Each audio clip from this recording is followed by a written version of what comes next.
Hello Standard 4th. Welcome in EVS lecture.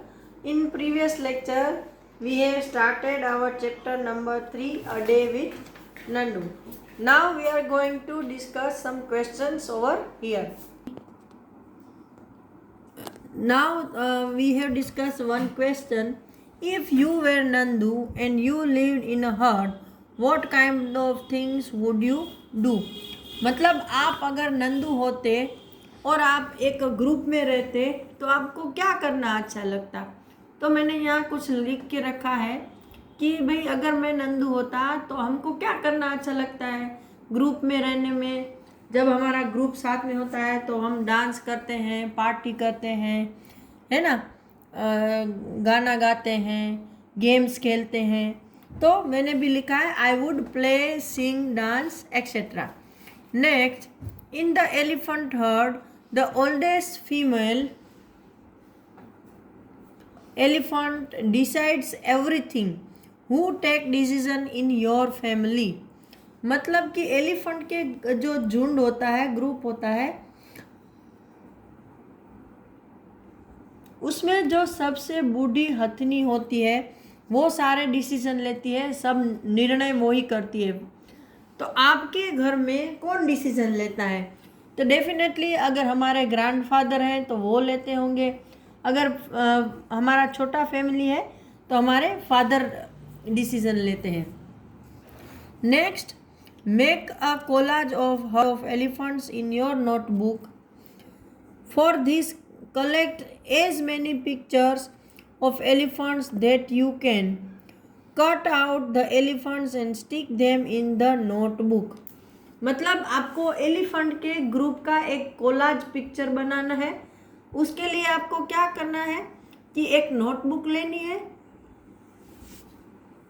और फिर अलग अलग न्यूज़पेपर में से, मैगजीन में से आपको जहाँ से भी एलिफेंट के जो भी पिक्चर मिलते हैं उसको कट करके वहाँ पर चिपकाना है। तो ऐसे आपका ये नोटबुक में जब आप चिपका लोगे तो वो उसका एक एलिफेंट के हर्ड का कोलाज पिक्चर बन जाएगा। तो this is for you, you have to do it at your home. Now over here, Nandu did these things. Nandu did these things. Nandu did things that he liked to do. If you could spend a whole day with your friends, what all would you do? मतलब नंदू को जो अच्छा लगता था उसने वो किया। मतलब पानी में गया, फव्वारे उड़ाए, मस्ती की, ये सब। तो अगर आप अपने फ्रेंड के ग्रुप के साथ होते हो तो आपको क्या करना अच्छा लगता? तो मैंने जैसे पहले बताया कि हमें प्ले करना, डांस करना, सिंगिंग, ईट फूड और टॉकिंग, बातें करना भी हमको अच्छा लगता है ना। पर्टिकुलर तुम लोग जब स्कूल में होते हो, है ना, तो क्लास में बहुत सारी बातें होती है। Now find out and right which other animal live in heard. Group में और कौन कौन से दूसरे एनिमल रहते हैं? तो सीप है, गोट है ना, ये सब ग्रुप में रहते हैं, उसको हर्ड बोलते हैं। जो भी कैटल्स होते हैं ना। Do you also live in a group? Do you like to live together like that? Why would you like और not like to live in group? मतलब आप ग्रुप में रहते हो? अगर हाँ तो आपको ग्रुप में रहना अच्छा लगता है। वाई डू यू लाइक और not like to live in group? मतलब अगर आप ग्रुप में रहना अच्छा लगता है तो क्यों लगता है, और नहीं लगता है तो क्यों नहीं लगता है? तो पहले तो मैं यहाँ बता दूँ कि why I would like live in group. तो we can enjoy with others, है ना। ग्रुप में होते हैं तो हमको बहुत मज़ा आता है।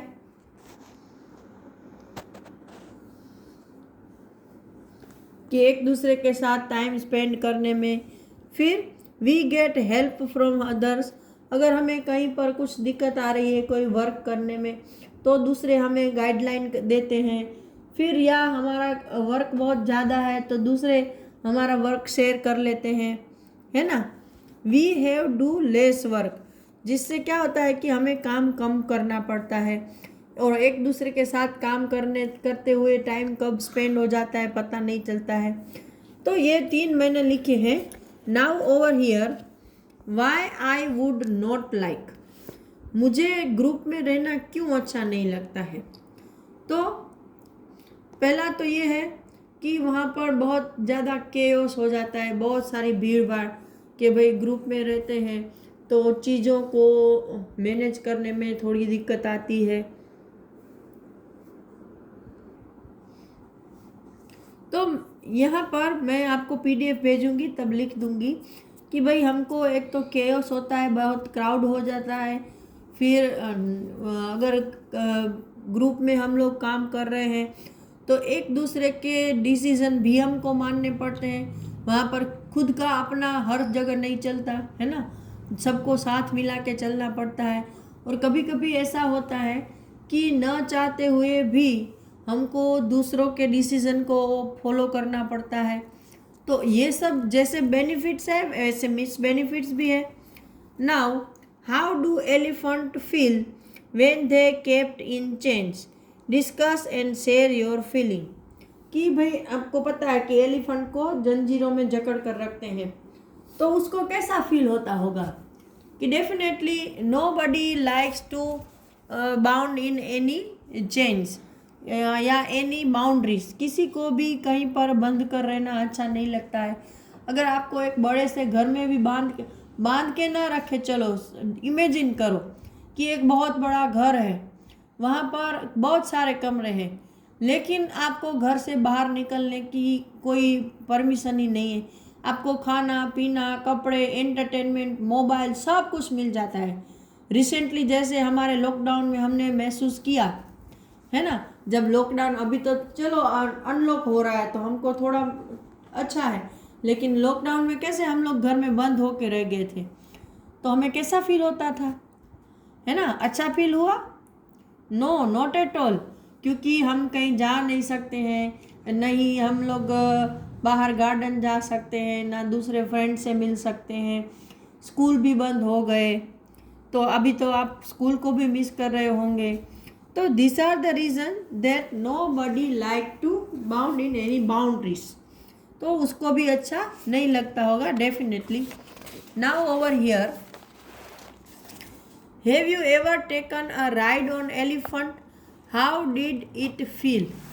भाई अभी तक आपने एलिफेंट की राइड की है तो कैसी लगती है। कभी कभी देखो हमारे यहाँ सावन के महीने में अभी रिसेंटली गया तो वहाँ वो हाथी वाले बाबा जी आते हैं, तो अगर हम उसको पैसे दें तो वो छोटे बच्चों को एलिफेंट पे बिठाते हैं, है ना। और हम में से कई बैठे भी होंगे, तो इट्स अ ग्रेट प्लेजर। उसमें हमको बहुत मज़ा आता है, एडवेंचर जैसा भी लगता है।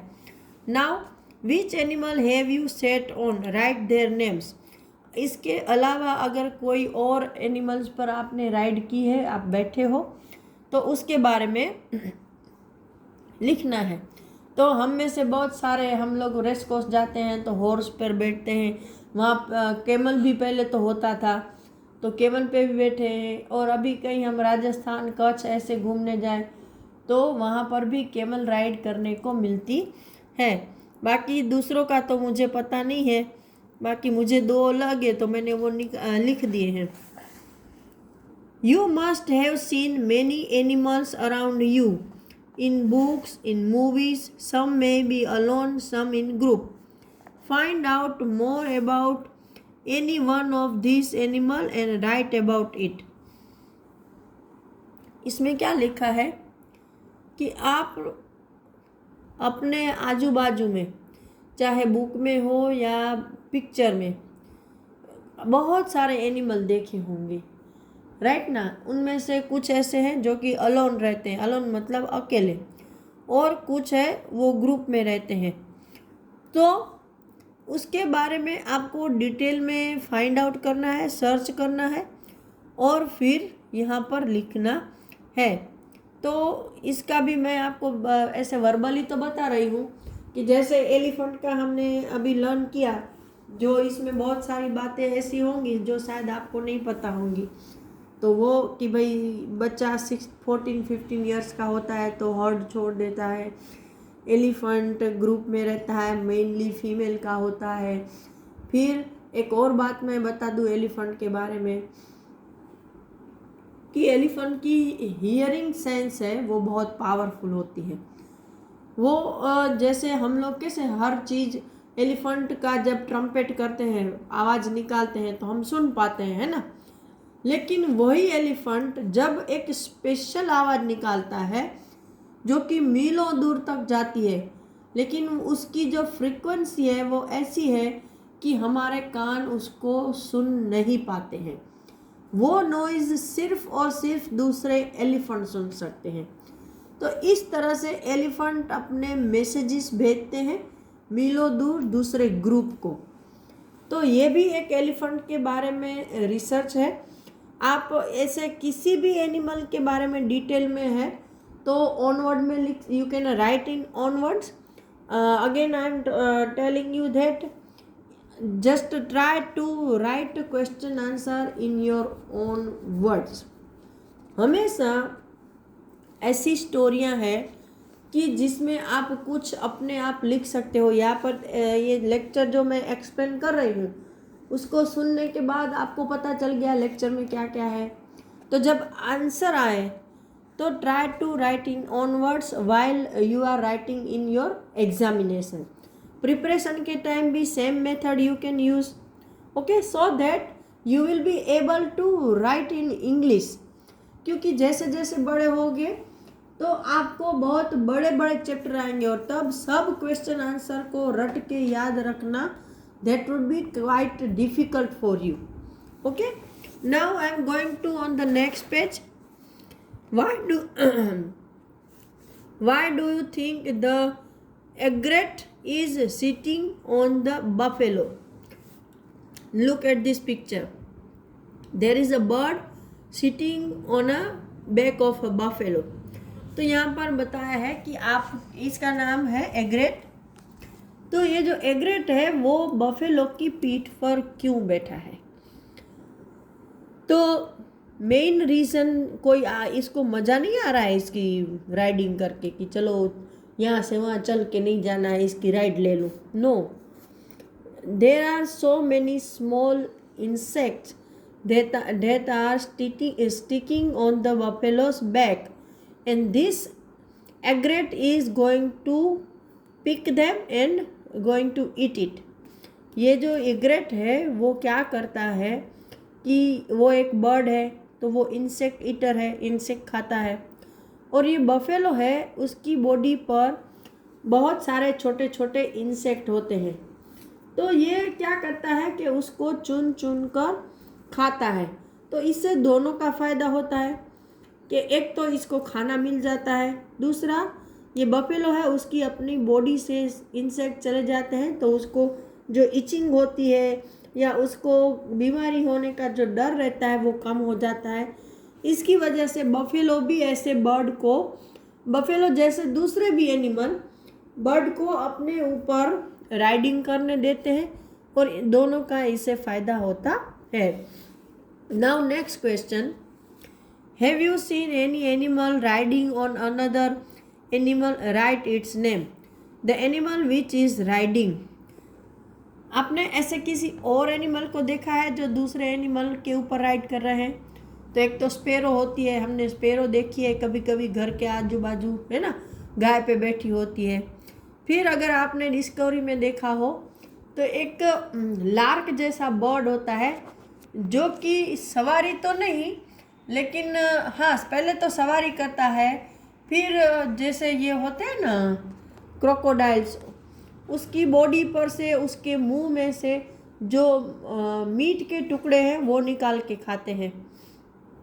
और जो वाइल्ड एनिमल है उनके बॉडी पर भी मैंने तो डिस्कवरी में देखा है कि ऐसे छोटे बर्ड बैठकर जो इंसेक्ट है वो चुनते हैं। तो जो वाइल्ड एनिमल है जो थोड़ी देर में दूसरे को मार सकते हैं वो भी ऐसे छोटे बर्ड को कुछ नहीं करते क्योंकि वो एक दूसरे के सपोर्ट में रहते हैं।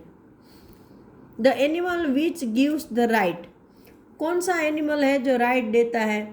ऐसी तो बफेलो है, काऊ है ना, ये सब। Which animal do we use for riding, हम कौन कौन से एनिमल को यूज़ करते हैं राइडिंग के लिए? तो same as horse, donkey, elephant, camel, yak. Now which animals do we use for carrying load, सामान ले जाने के लिए हम कौन से एनिमल्स का यूज़ करते हैं? तो उसमें भी हॉर्स, एलिफेंट, कैमल, डोंकी ये सब लिखते हैं। तो इस चैप्टर में हम यहाँ तक ही पहुँचे हैं। यहाँ पर एक है कि आपको अपना एलिफेंट ड्रॉ करना है और ये थोड़े 2-3 पेज बच गए हैं, तो we will discuss it in the next lecture. Till that lecture, goodbye and have a nice day to all of you.